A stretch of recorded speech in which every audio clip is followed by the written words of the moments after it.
यहाँ पे देखो अगेन एक क्वेश्चन है जो आपको दिख रहा है, ठीक है। लिटिल फॉर्मेट थ्योरम से काफ़ी इजीली बन जाएगा। बोलता है कि ये जो सम है इसको अगर हम 11 से डिवाइड करें तो रिमाइंडर क्या आएगा। और इस तरह का क्वेश्चन कंपटीशन पर्पस से काफ़ी इंपॉर्टेंट होता है, ठीक है।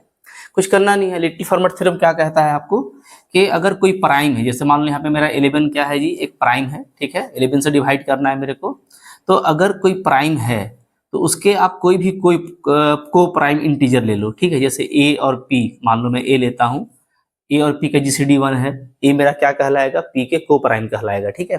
तो वैसे केस में क्या होता है कि ए का पावर पी माइनस 1 जो है वो कॉन्ग्रुएंट टू 1 मॉडुलो पी होता है, ठीक है, बाय लिटिल फॉर्मेट थ्योरम।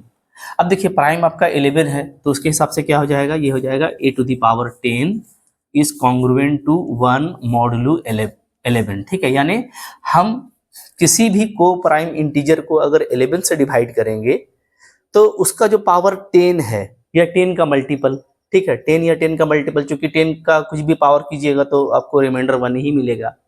तो 10 या 10 का मल्टीपल कुछ भी लेंगे तो 1 मिलेगा, ठीक है। तो अब यहाँ पे हम लोग सबसे पहले ये देखेंगे कि हम पावर जो है मेरा वो 10 का मल्टीपल है या कुछ बच रहा है। जैसे ये देखो, ये 10 का मल्टीपल है, इसमें कुछ बच नहीं रहा है, 0 बचेगा, ठीक है। 10 से डिवाइड करेंगे तो इसको 10 से डिवाइड करेंगे तो 1 बचेगा, इसको 10 से डिवाइड करेंगे तो 2 बचेगा। तो जो बच रहा है ना, मोहब्बत से उसको लिख लीजिए। यहाँ पे 118 का पावर 0 बच रहा है, उसको तो 1 ही बोलेंगे, ठीक है।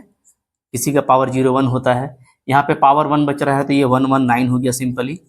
और यहाँ पे आपका पावर 2 बच रहा है तो 120 का पावर 2, ये सिंपली हो जाएगा। ये पूरा इसके कॉन्ग्रुएंट हो जाएगा अंडर मॉडुलो 11, ठीक है। अब देखिए, तो अब यहाँ पे ये तो 1 ही है, ये 119 है, तो ये आपका मिला करके हो जा रहा है 120, ठीक है। अच्छा, इसको मैं लिख देता हूँ ऐसे 120 इंटू 120, ठीक है। चूँकि 120 को हम लोग जब अगर हम लोग देखें तो क्या होता है, सिंपल ये होगा कि 120 is congruent to -1 under modulo 11, ठीक है। 11 से डिवाइड करोगे तो 121 आपका डिवाइड हो जाता है। तो यहाँ पे आपका ये आ जाएगा 120 और इन दोनों का आ जाएगा -1 और -1, ठीक है, दोनों का। तो ये -1 +1 हो जा रहा है, तो फाइनली आपका क्या आ रहा है, 121 ही आ रहा है।